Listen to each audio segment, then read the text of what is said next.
ketika perusahaan itu lakukan eksplorasi, kemudian lanjut pada eksploitasi, itu akan membawa dampak buruk terhadap kami masyarakat setempat di sana. Ketika pulau-pulau kecil ini dibuka, lumpur-lumpur ini akan menutup wilayah-wilayah terumbu karang tadi. Jadi ketika dia tertutup, maka dia akan mati.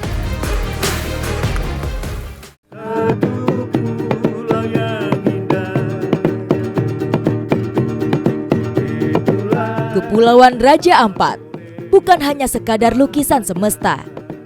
Tempat ini juga menjadi tempat tinggal alami bagi jutaan makhluk hidup. Surga terakhir milik negeri ini sekarang sedang terluka. Keindahannya sudah direnggut oleh sikap tamak dan berubah menjadi lahan tambang.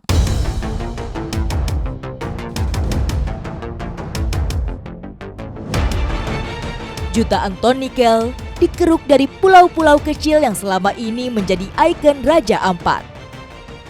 Ketetapan sebagai Global Geopark serta undang-undang pengelolaan wilayah pesisir dan pulau-pulau kecil pun dilabrak. Jadi nikel-nikel di Raja Ampat ini, pertambangan nikel di Raja Ampat bukanlah hal baru sebenarnya, sudah dari tahun 90-an. Tapi ada geliat aktivitas nikel yang semakin meningkat sejak Indonesia menggaungkan soal hilirisasi nikel. Nah, ada beberapa izin yang terbit tuh sejak tahun 2013 gitu ya, dan kita melihat adanya pengaktifan kembali izin-izin ini di Raja Ampat secara signifikan. Jadi tahun 2020-an itu kita hanya menemukan 1-2 izin di Raja Ampat. Lalu pada tahun 2024 dan tahun 2025 ini kita menemukan ada total aktif 5 izin di Raja Ampat. 4,6 juta hektar wilayah Raja Ampat adalah lautan dan ada sekitar 1.400 pulau kecil. Dalam Undang-Undang Nomor 1 Tahun 2014 tentang pengelolaan wilayah pesisir dan pulau-pulau kecil menyatakan tidak boleh ada aktivitas pertambangan di pulau kecil karena rawan menimbulkan kerusakan yang tidak dapat dipulihkan. Jadi ada saat ini 5 pulau yang dibebani izin nikel. Ada Pulau Gak, ada Pulau KW, ada Pulau Batang Pele, Manuran, dan Pulau Wagio Besar. Dan yang sudah melakukan aktivitas pertambangan itu ada di Pulau Gak, lalu di Pulau KW, lalu di Pulau Manuran. Bahkan aktivitas di Manuran ini sudah lama berhenti, tapi sampai sekarang belum direklamasi juga. Ekspansi pembukaan lahan di Pulau Gak dari hasil pengamatan citra satelit menunjukkan wilayah yang semula hijau perlahan berubah menjadi coklat dan semakin meluas. Menurut Undang-Undang Nomor 1 Tahun 2014, pulau kecil adalah pulau dengan luas kurang dari atau sama dengan 2.000 km persegi. Sedangkan Pulau Gak luasnya hanya 60 km persegi. Eksplorasi tambang nikel di pulau-pulau kecil tidak hanya merusak ekosistem dan fungsinya, namun juga mulai mengancam kehidupan warga.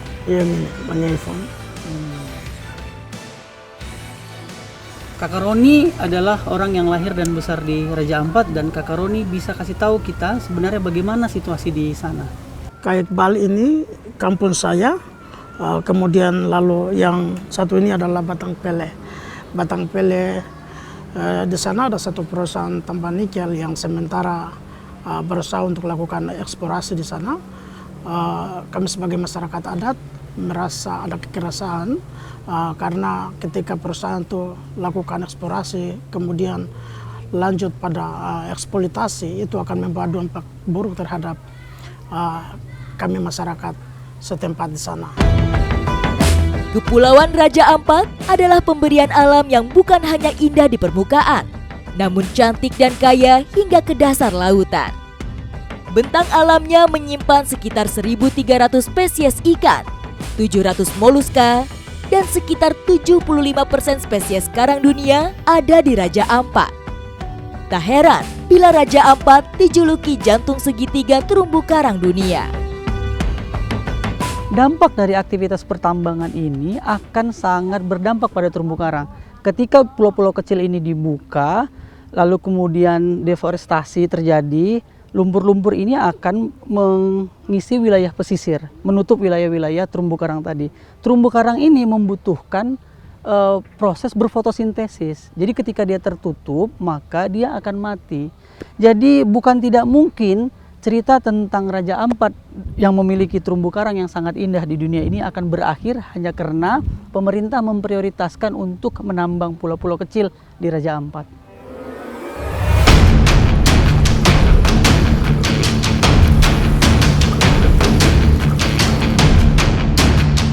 Kerusakan terumbu karang sudah pernah dirasakan pada tahun 2017 silam.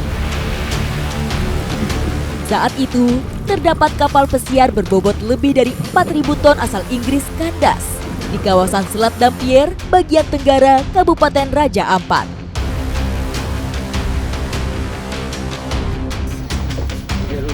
Saya lagi ada di salah satu lokasi Coral Triangle-nya dunia di Waramema, Raja Ampat, Papua. Dan beberapa waktu lalu ada kapal kandas yang nyebabin kerusakan koral seluas 18.000 meter.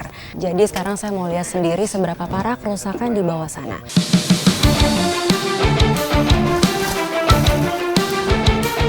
Penelusuran dimulai dari titik penyelaman terbaik di Raja Ampat. Pada kedalaman 4 meter sudah terlihat terumbu karang yang porak-poranda, tidak lagi sehat dan berwarna-warni. Patahan terumbu karang berserakan di mana-mana. Warnanya lenyap, tergantikan warna putih zat kapur dari karang yang terkoyak. Hanya sedikit yang masih hidup, namun kondisi tidak lagi utuh. Akibat kerusakan ini, tidak nampak lagi keanekaragaman hayati. Rantai makanan terputus karena semua bermigrasi ke perairan lain. Meski cakupan kerusakan 0,4% dari total luas bahari Raja Ampat, tapi akibatnya cukup fatal dan berantai. Sekarang Raja Ampat yang harusnya penuh dengan warna tadi yang saya lihat di bawah di Waramema itu putih semuanya. Jadi memang banyak yang rusak. Kita sudah melihat bukti, dari sebuah kapal saja bisa merusak hamparan karang sekaligus ekosistemnya. Tentu, kita tidak ingin kerusakan terulang kembali, apalagi akibat pertambangan yang ugal-ugalan.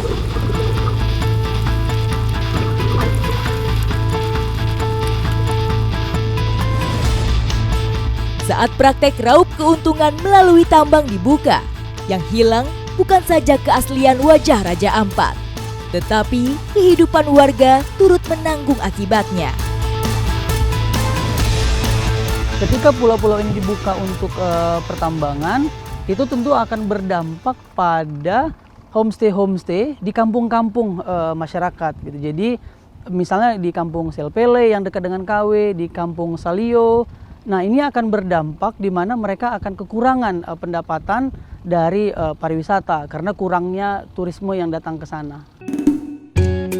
Saat Raja Ampat tidak diusik, penduduk di sekitar pulau dapat menikmati limpahan hasil laut setiap hari.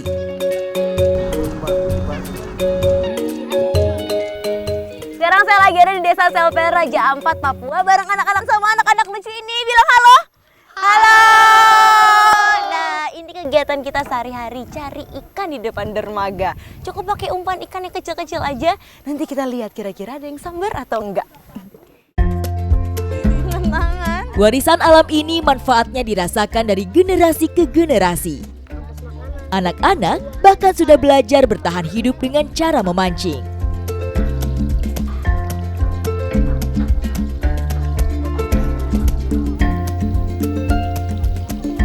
Jadi ternyata mancingnya 2 kali ya? Iya. Mancing umpannya, kalau udah dapet umpannya, apa nama ikannya? Ikan mes. Ikan mes. Baru nanti ini dilempar lagi buat mancing sebenarnya. Targetnya sih banyak, tenggiri, bobara. Tapi dari tadi saya belum lihat ada ikan-ikannya di bawah. Beralih ke pesisir timur kota Waisai, Raja Ampat, saya hendak berburu hasil laut yang segar sebagai bahan pangan. Dalam bahasa Papua, molo berarti menyelam. Selain memancing, anak-anak di sini adalah penyelam ulung. Alat yang digunakan sangat sederhana, mirip ketapel. Besi tajam yang ditarik dengan karet dan dilepas saat target mendekat. Ikan karang mudah sekali didapat karena airnya yang jernih.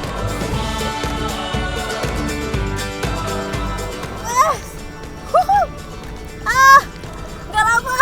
Kalau emang jago mengendalikan panahnya langsung dapat. Ini Never dapat ikan apa ini? Ikan geropa. Ikan geropa. Ya. Oh, ikan kerapu. Yes, dapat satu buat makan siang. Lanjut cari lagi. Saya masih belajar dari tadi cara mengoperasikan ini gimana yang benar. Lokasi kami mencari ikan tidak jauh dari bibir pantai. Kedalamannya hanya 1,5 meter. Tapi ikan karang hilir mudik ke sana kemari memudahkan kami mendapatkannya. Ini membuktikan kekayaan perairan Raja Ampat sangat melimpah dan dapat menghidupi masyarakat sekitar. Raja Ampat adalah surga terakhir di ujung timur Indonesia. Ekosistem laut kaya ini jangan dibiarkan lenyap, dirampas oleh keserakahan.